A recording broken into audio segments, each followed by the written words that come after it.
My name is Jennifer Angus, and I'm an artist and professor at the University of Wisconsin Madison. So I am a site-specific installation artist, so I create immersive spaces that really surround the visitor, that you feel like you have walked into either a very fancy room or even an alternate universe.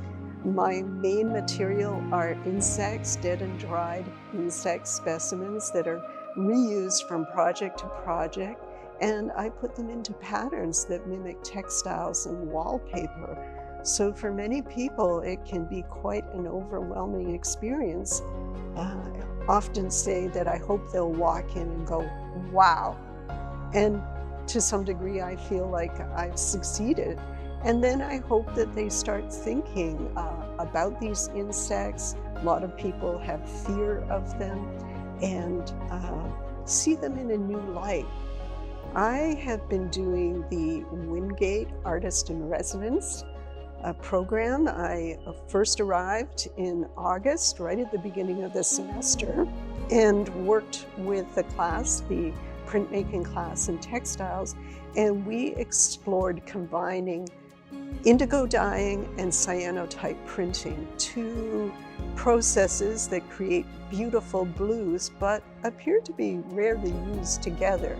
And so we tried combining them. To some degree, we learned why we don't see them blended together very often. And now on my final visit in November, I have been meeting with classes talking about developing inspiration for your work, talking about pattern, which is a passion of mine, and giving critiques.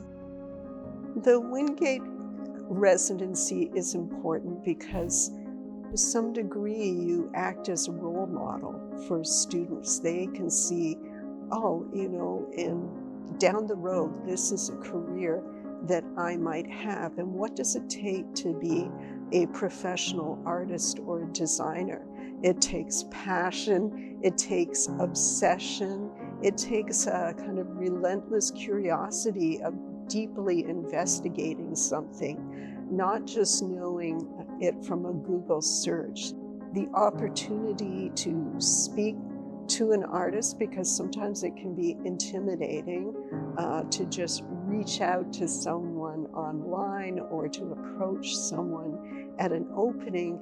This gives them the opportunity to have a deep and meaningful conversation, not just about the artist's work, but it's a chance for the artist to respond to what the student's doing. So I think it's a sort of informal opportunity to learn about someone's career, what they do, and then for the students to think, is this a similar path that I could travel? I certainly hope they'll feel inspired. One thing that I feel this residency has afforded me is that when you are at home in your studio, for me teaching my regular classes, it never feels like there's much time. And so this opportunity to do a residency, I thought, what am I going to do? What have I thought about doing that I just haven't carved out the time for? And that was to explore cyanotype and indigo dyeing together. The reason I believe we don't see these two things combined very often is partially that cyanotype printing is something that's associated with printmaking and less so with textiles, whereas indigo dyeing is associated with textiles. So I think that you have to be the person with the curiosity and the right skills to bring those two together.